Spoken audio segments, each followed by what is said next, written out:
Merhaba, ben Erol Eti.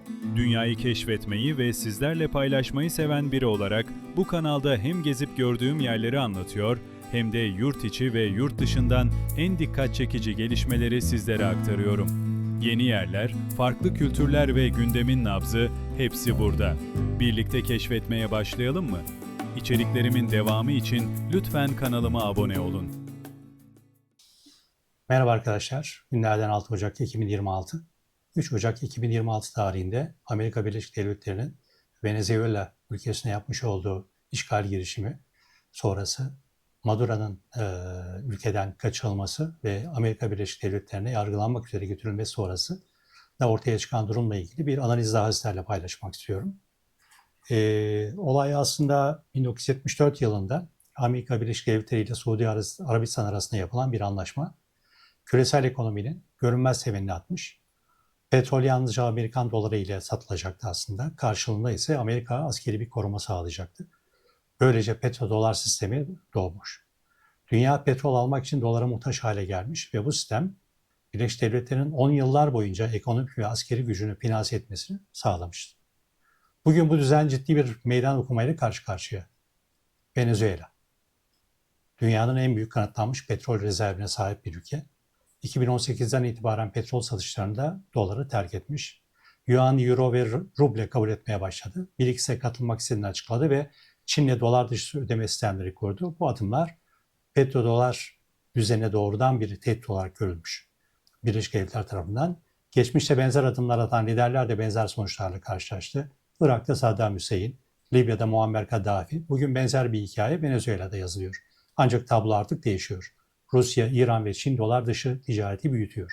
BRICS alternatif finans sistemleri kuruyor. Soru şu, bir para birimi ayakta kalmak için askeri güçte korunmak zorundaysa gerçekten güçlü müdür?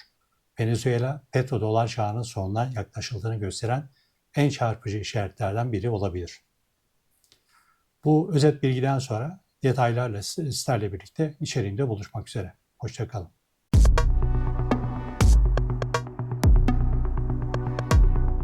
ABD'nin Venezuela'yı işgal etmesinin gerçek nedeni 1974'te Henry Kissinger'ın Suudi Arabistan'la yaptığı bir anlaşmaya dayanıyor. Ve bunun aslında ABD dolarının hayatta kalmasıyla ilgili olduğunu açıklayacağım. Uyuşturucu değil, terörizm değil, demokrasi hiç değil. Bu, Amerika'yı 50 yıldır baskın ekonomik güç yapan petrodolar sistemiyle ilgili. Ve Venezuela bu sistemi sona erdirmekle tehdit etti. Gerçekte olan şu: Venezuela'nın 303 milyar varil kanıtlanmış petrol rezervi var. Dünyadaki en büyük rezerv. Suudi Arabistan'dan bile fazla. Dünya petrolünün yaklaşık %20'si. Ama asıl önemli kısım şu: Venezuela bu petrolü Çin yuanı üzerinden satmaya aktif olarak başlamıştı. Dolarla değil. 2018'de Venezuela dolardan kurtulacağını ilan etti. Petrol için yuan, euro, ruble, dolar dışındaki her şeyi kabul etmeye başladılar. BRICS'e katılmak için başvuruda bulundular. SWIFT'i tamamen bypass eden Çin'le doğrudan ödeme kanalları kurdular. Ve onlarca yıl boyunca dolar dışılaşmayı, yani de-dollarization'ı finanse edebilecek kadar petrole sahiptiler. Peki bu neden önemli? Çünkü tüm Amerikan finansal sistemi tek bir şeye dayanıyor: petrodolar. 1974'te Henry Kissinger, Suudi Arabistan'la bir anlaşma yaptı.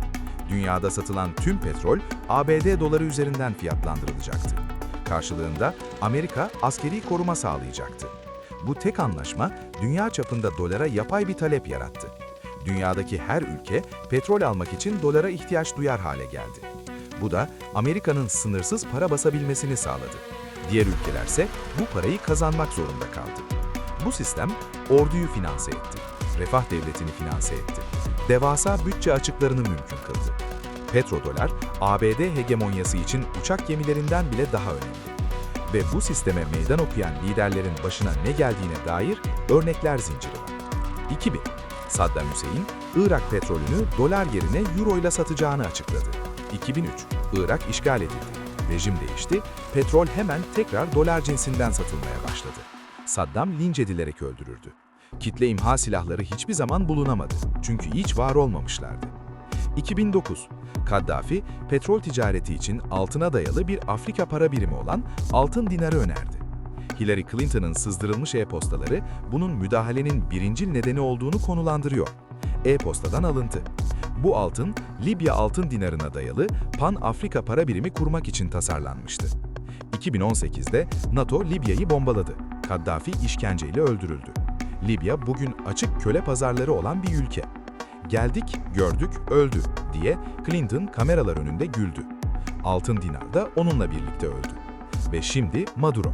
Saddam ve Kaddafi'nin toplamının 5 katı petrol rezerviler. Aktif olarak yuanla satış yapıyor. Dolar kontrolü dışında ödeme sistemleri kuruyor, BRICS'e katılmak istiyor. Çin, Rusya ve İran'la ortaklık yapıyor. Küresel dolar dışılaşmanın liderleriyle. Bu bir tesadüf değil. Petrodolara meydan oku, rejim değişikliğiyle karşılaş. Her seferinde. ABD İç Güvenlik Danışmanı Stephen Miller 2 hafta önce bunu açıkça söyledi.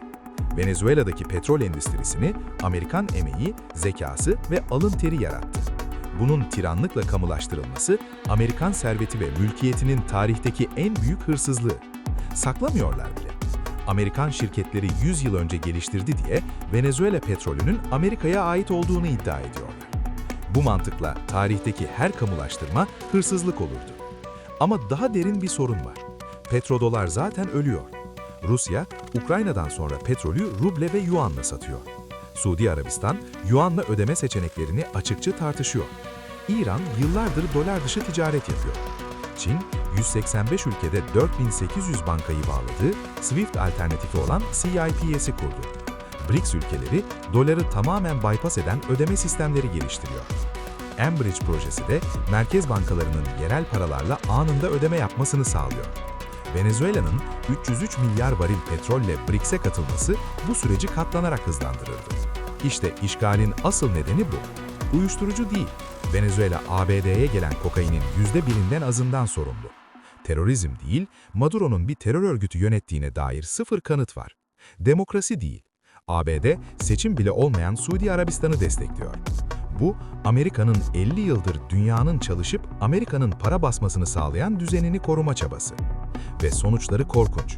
Rusya, Çin ve İran bunu silahlı saldırı olarak kınıyor. Çin, Venezuela'nın en büyük petrol müşterisi ve milyarlarca dolar kaybediyor. BRICS ülkeleri, dolar dışı ticaret yaptığı için bir ülkenin işgal edildiğini izliyor. Mesaj net. Dolara meydan oku ve bombalanırsın. Ama sorun şu ki, bu mesaj dolar dışılaşmayı durdurmayabilir, hızlandırabilir. Çünkü artık küresel güneydeki her ülke, dolar hegemonyasına meydan okumanın bedelini görüyor. Ve tek korunma yolunun daha hızlı uzaklaşmak olduğunu fark ediyorlar. Zamanlama da çarpıcı. 3 Nisan 2026, Venezuela işgal edildi, Maduro yakalandı. 3 Nisan 1990, Panama işgal edildi, Noriega yakalandı. 36 yıl arayla, neredeyse aynı gün, aynı senaryo, aynı uyuşturucu kaçakçılığı bahanesi, aynı gerçek neden, stratejik kaynakların ve ticaret yollarının kontrolü. Tarih tekrar etmez ama kafiye yapar. Bundan sonra ne olacak? Trump, Mar-a-Lago'daki pres konferansıyla anlatıyı kuracak. Amerikan petrol şirketleri şimdiden sırada. Politico, Venezuela'ya geri dönmeleri için kendilerine ulaşıldığını bildirdi. Muhalefet iktidara getirilecek.